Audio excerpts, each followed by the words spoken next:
If you're able to, or if someone's able to send it to her, that'd be great. Sure will. Thank you.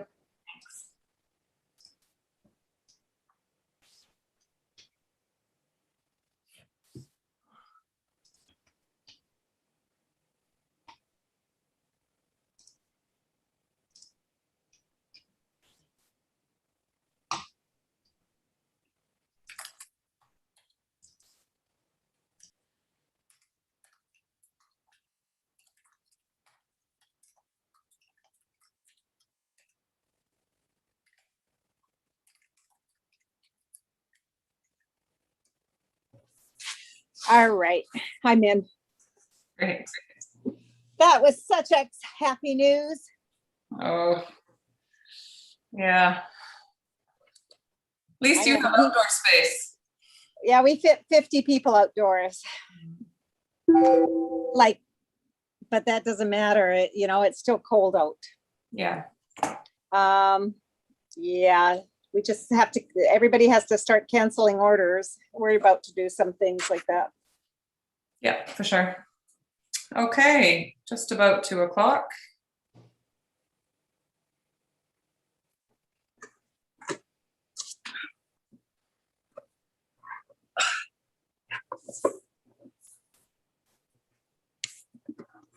And that's where I'm at right now after this meeting. I'm here. I'll be heading to mine shortly as well. Try to make some plans. Oh, yeah, me too, staff-wise and everything. Okay, council, it is 2 o'clock, so we will call to order our special meeting of council. We'll start by just recognizing and appreciating that we are holding our meeting on the unceded territories of the Huipachesset and Sishot First Nations. Council, we have an agenda in front of us. Are there any late items to add to the agenda? Seeing none, any late items from the corporate officer? No, Madam Mayor. Okay, and just a note that we are live streaming as we always do. So this is available on YouTube now and into the future. Council, would somebody like to move approval of our agenda? So moved moved by Councillor Paulson, seconded by Councillor Poon. All in favor? Carried, thank you. We have one item of unfinished business today from the Director of Corporate Services, the McLean Mill Agricultural Land Commission exclusion application. Thank you, Madam Mayor. So just to summarize, we're here this afternoon for council to consider whether or not to forward the city's exclusion application to the ALC as it relates to the McLean Mill National Historic Site on Smith Road. So for background purposes, in early 2020, the city was contacted by the ALC Compliance and Enforcement Branch regarding non-conforming activities. The lands are within the ALR and therefore activities on the site are subject to the ALC and their regulations. On March 30th, Council for the City of Port Alberni directed that an application be submitted to ALC seeking permissions for non-farm use at the time. That application was denied and the city was made aware of that in November regarding the ALC's decision. So at that point, council was then considering whether or not to move forward with an exclusion application. And part of the ALC's decision in denying the non-farm use included a comment in there that the ALC would consider an application for exclusion. So council finds starting in the new year, that path was taken. The city did engage outside consultants to assist the city with preparing our application. In the package this afternoon is that draft application, and as part of the ALC process, there are steps that the city had to take in order to facilitate the application. So we've completed step 1 and step 2, and most recently council conducted step 3, which was the public hearing. This report includes the report of the public hearing, the written submissions received, and gauging the comments that were received by 2 speakers. For the most part, we had 5 people in attendance, 2 of whom spoke. And of the 2 that spoke, they did express support for the city's application. 5 written submissions were received. And of 4 of those 5 were essentially suggesting other uses that council might wish to consider that would align with ALC regulations. And one written submission was seeking some clarity with regards to how the 1.3 hectares were being left in the ALR, and perhaps concerns about a fish fence and pedestrian bridge that was not captured in that portion of the 1.3 hectares, or some undeveloped forest land. So in reviewing that information, the fish hatchery is a supported use at the ALC, especially in light that the Enhancement Association has a valid aquaculture license under the Fisheries Act. So there is no concerns with that. In reviewing the fish fence and the pedestrian bridge, it is felt that it wouldn't impact the fish fence or the pedestrian uses are not impacted by the city's application, and nor does the city intend to expand camping and or any other events in the undeveloped forested area that was also listed as a concern in that one written submission. So to add to that, the city was under a deadline to submit an exclusion application to the ALC by April 1st. Therefore, this special meeting for council to consider the results of the public hearing and decide whether or not to move the application forward or to not forward the application. Thank you very much. Are there questions from council? Okay, would somebody like to read the suggested motion? Councillor Paulson. Thank you. I'd like to move that council directs staff to forward the city's application to exclude 11.5 hectares of land located at 5366 Smith Road, Port Alberni, and commonly known as McLean Mill National Historic Site, to the ALC for consideration. Thank you. Seconded by Councillor Poon. Comments on the report or application? Councillor Paulson. I guess I'm still on.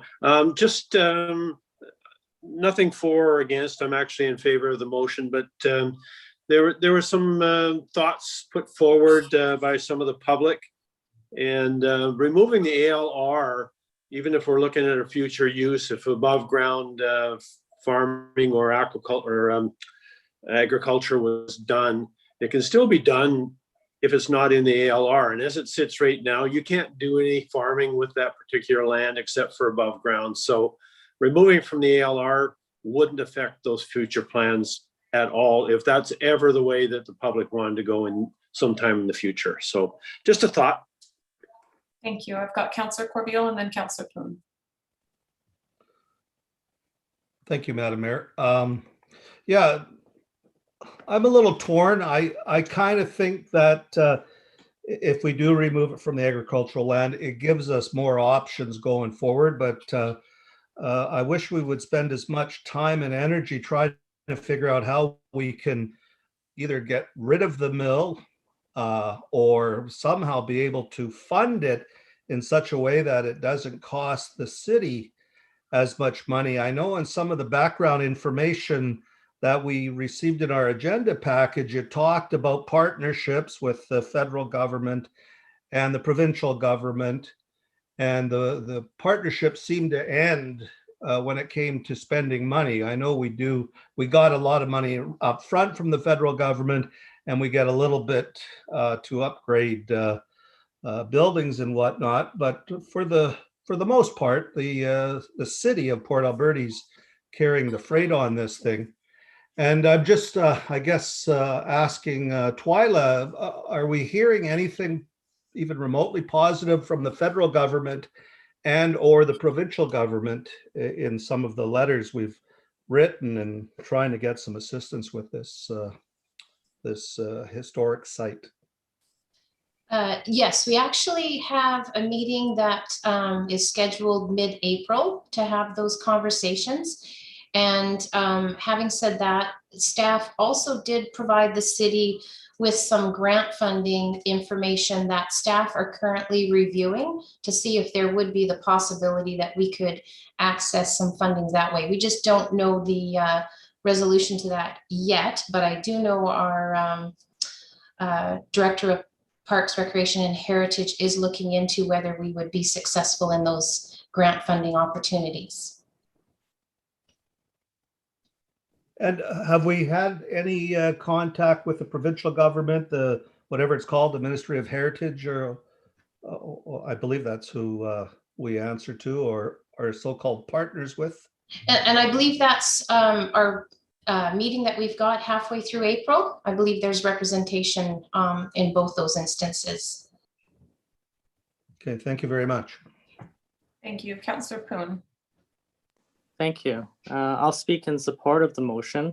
And I think at the end of the day, in order for us to make the best use of this property, whether it be for farming or for any other purpose, our best option is to exclude it from the ALR so that we can have the choice of doing what we will with it. Thank you. Thank you. Other comments? Okay, I will speak then in support of the motion as well. As much frustration as I do feel over where we're at with McLean Mill and the costs to the city, I think we can all see that it's a beautiful site, and the historic value to our community is significant, but historic value doesn't mean that we endlessly spend money, without being cognizant and aware of what the budget for the project is. And I think that the budget for McLean Mill has blown past what anyone would have ever expected. So I do think that we need to be a lot more critical of our spending decisions out there. And that said, bearing that frustration in mind, I think that this application is our best path forward. So I support it today, and I think that this application, whether it be supported or denied, gives us more clarity on direction for moving forward. And that doesn't mean that we just continue to fund it as we have. I think that we need to be reconsidering some of the decisions that have been made out there, and really just being incredibly critical of every dollar that is spent, starting to think about the total amount of money that has been invested in that site since its creation. But at the end of the day, we need to submit this application. We need to know what we are allowed to do or are not allowed to do in order to properly plan for the future out there. With that, I will call the question on the motion. All in favor? Any opposed? None opposed. Carried.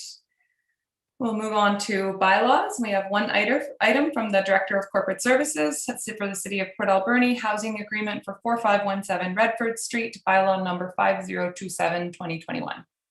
And I think this is just final adoption. Director of Corporate Services, anything to add here? No, Madam Mayor, you're correct. This is just before council for consideration of final adoption. And this relates to the Phoenix Enterprises offering, making available 6 units within the house on Redford Street for care. Okay, thank you very much. Would somebody like to read the motion? Move, Councillor Solda, go ahead. Are we starting with the whereas, Madam Mayor? I don't have a motion in front of me, if that could be lifted up. Oh, okay, it's just, no, it's just that, there's just. Okay. Thank you very much. No, that's not it. Yep, right there. Oh, yeah. Okay, Okay. Madam Mayor, I move that the housing agreement 4517 Redford Street, bylaw number 5027/2021 be now finally adopted, signed by the mayor and the corporate officer, and numbered 5027. Second. Madam Mayor. Thank you. Moved and seconded. Any comments? Seeing none, all in favor? Carried. Thank you. That takes us to question period. And corporate officer, is there any questions today? No, Madam Mayor. Okay, thank you. Then would somebody like to move adjournment? Move Right to adjournment. adjourn. Thank you. Moved by Councillor Solda, seconded by Councillor Clune. All in favor? That's a new record. New record. Thank you very much, everyone. Thank you, and good luck.